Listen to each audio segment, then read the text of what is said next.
Mr. Amit Arokar. He is the founder and managing director of ECE India Energies Private Limited since 2010.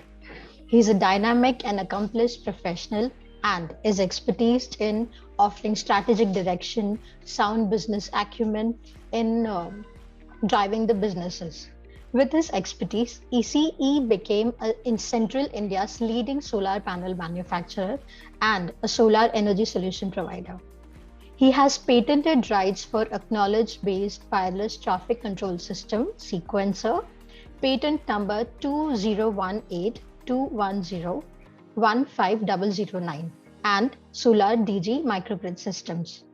Today, Mr. Amit will talk about the four elements which impact the renewable energy business: ALLM, BCD, DCR, and subsidy. So, delegates, let's welcome Mr. Amit. So basically, there are right now four factors which are focusing, or they're challenging. We should consider that four factors for the solar business. That BCD, as you all know, basic custom duty is proposed by the government from 1st of April. This office memorandum has been already been there, and basic custom duty 40% on solar imported solar panels and 20% on the solar cells. As it is already mentioned by Raghavendra sir, that the capacities and the supply and demand ratio of solar cell, how will address this issue. I think BCD will play the good role to encourage the local manufacturers, the big brands or big players to come up into the market and to start the manufacturing in India. From the surveys or from the experts, it is also understood that even the Chinese company are planning to establish the manufacturing activities in India, so that the Make in India and the employment generation, whatever the government of India is targeting, can be fulfilled. Definitely, the prices are going to change for the from the April, and this is going to create an issue amongst the EPC player and the consumers, because if the orders are already taken, so government has to, or the EPC player has to already inform their consumers that prices are increasing. This is the tax impact. BCD is the tax impact, but being the manufacturing point of view, the raw material prices are already increasing from last 2 years, and we don't know what will happen with the Ukraine and Russia war, and what will happen to the pricing in the next couple of months or next year. So EPC players should consider the revised pricing while they are doing the business with the consumers. And secondly, it will definitely help the BCD to start to increase the manufacturing capacity. The existing capacity, as the Raghavendra said, it is approximately 16 point some gigawatt, but the expansion is going on. It is clearly mentioned in the ALMM list that 16 point some gigawatt manufacturing capacity, and expansion is happening approximately 10 gigawatt. So still there is a gap of 50%. Some of the plant will start in 6 months. Some of the plant will start will take a year time. So gap will be there. So PLI scheme is going to encourage, and so definitely it will encourage some new manufacturers to enter into the industry, so that we can try to grab the capacity whatever required for the India till 2030. That is approximately 50 gigawatt per annum. So BCD's implementation, the EPC players, developer, consumers, even the manufacturer we are taking care, and all the stakeholders in the industry should take care of the same. Second factor, this is the office memorandum that is declared on 9th of March 2019, and it is already declared in the budget. So from 1st of April, the BCD is going to be implemented.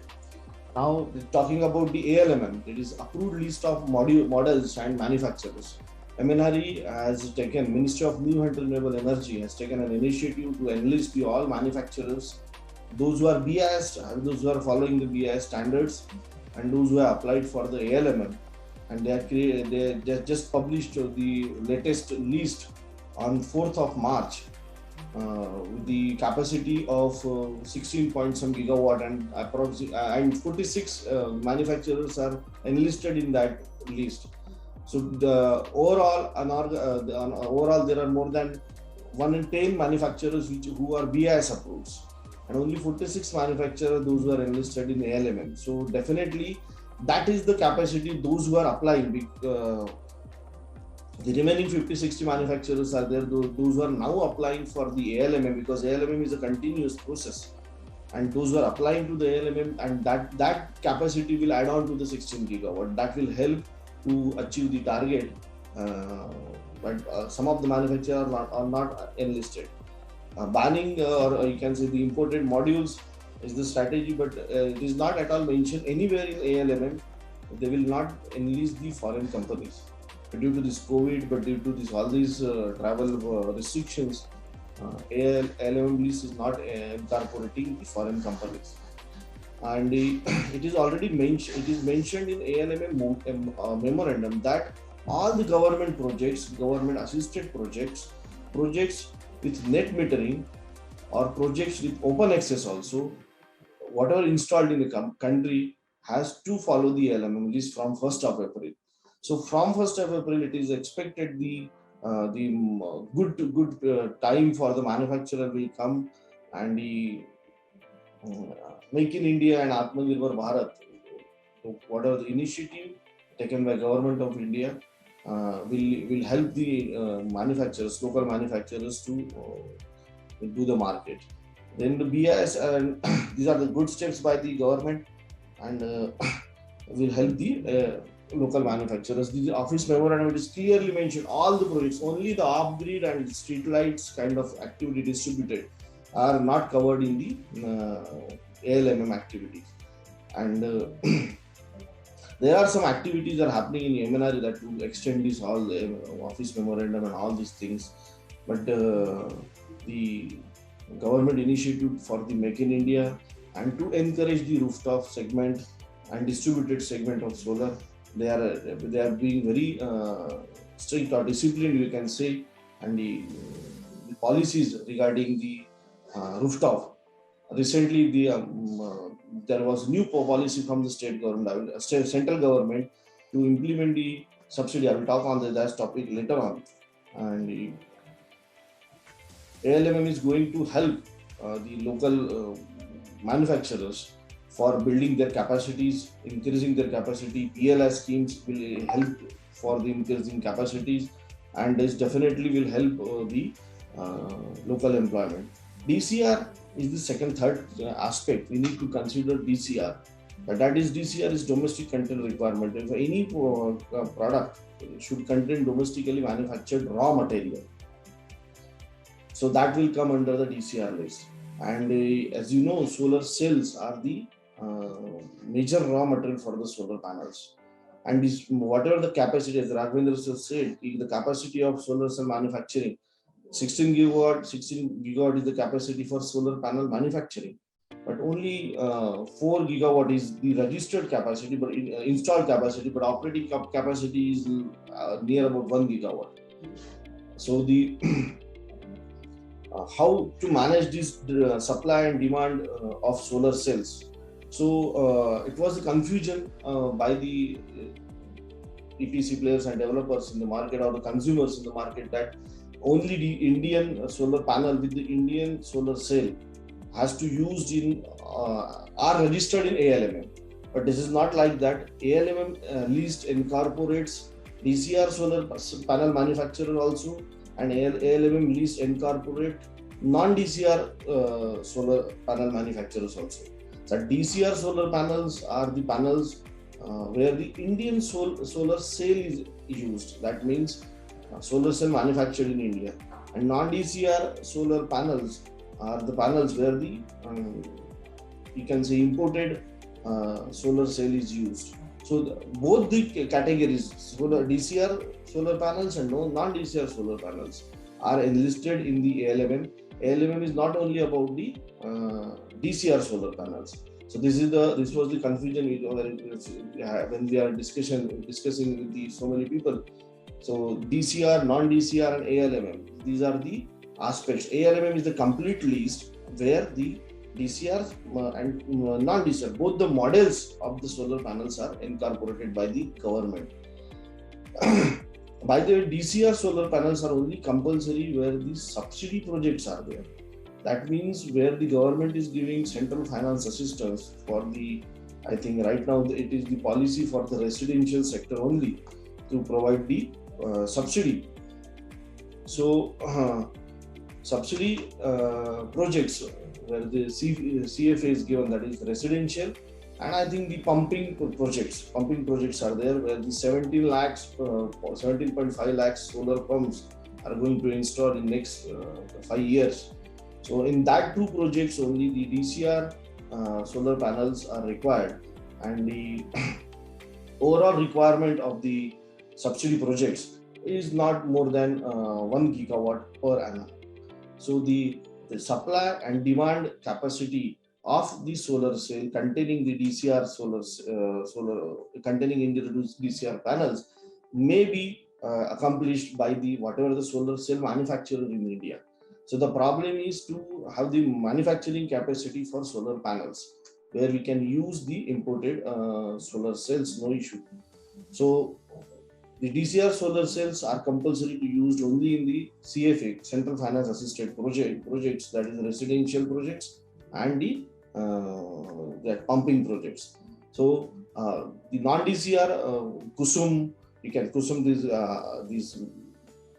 Then the utility scale projects are also compulsory to use ALMM with non-DCR or monopark or whatever the higher size solar panels manufactured by the manufacturer in the list of ALMM. So the sale issue may be solved, but the panel manufacturing issue has to handle if you are targeting the 500 gigawatt target for the 2030. That is approximately 57 gigawatt per annum for next 7 years. So panel manufacturing has to expand drastically. The fourth factor, that is as the Barvesar said, the foreign countries are initially focusing on the rooftops. Rooftops are catering, rooftop industries catering the residential sectors and CNI sector, commercial and industrial sector. Commercial and industrial sectors like malls and industries and the commercial sector, hospitals and all, they are not having that much capacities of rooftop, the space availability on the roofs.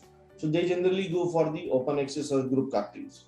Or whatever the capacities they are having on the rooftop during this COVID period in the market, they are taking the initiatives to install on their rooftops.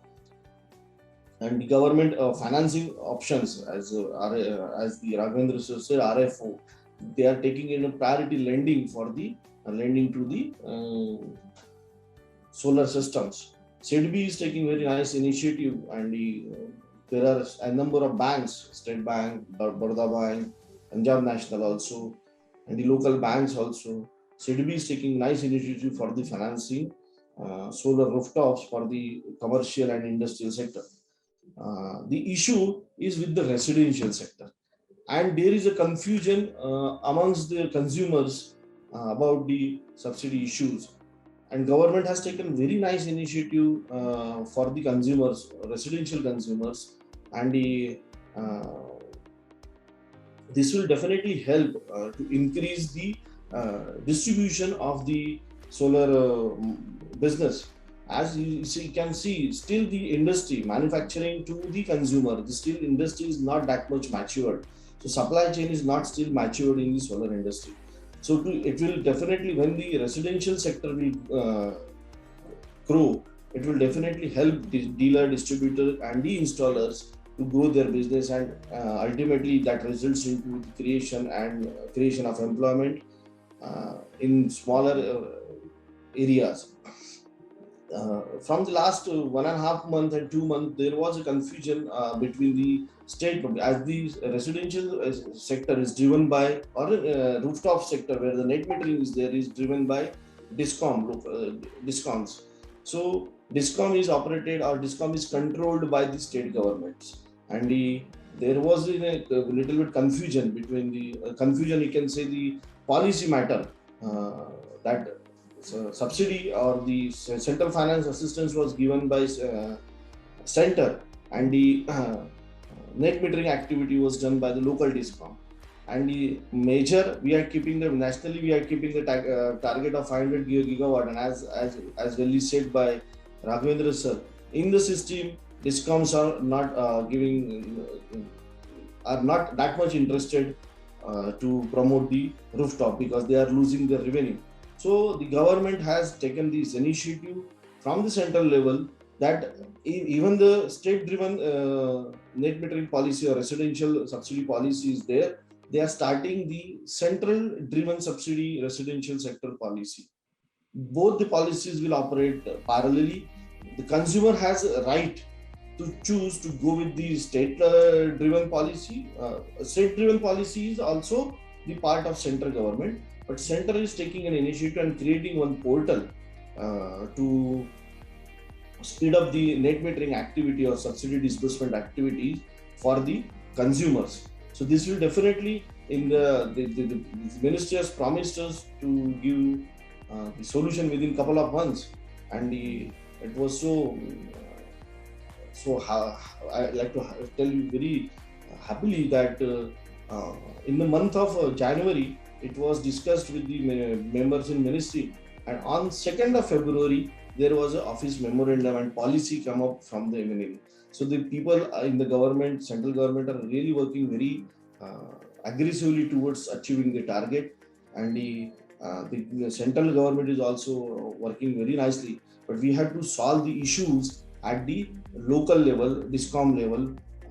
So at the end, I'd like to sum up with all this that if we want to achieve the target of 500 gigawatt, the residential sector is residential, or you can say rooftop sector, is going to play a big role to achieve the target. And to overcome these challenges, discom, EPC, or developers, policymakers like governments, manufacturers, and financing industries has to come together, work as a hand in hand, and grow this industry togetherly and achieve the target of 500 gigawatt by 2030. So we can be a leading country in the world for the renewable sectors. Thank you. This is all from my end. Thank you very much.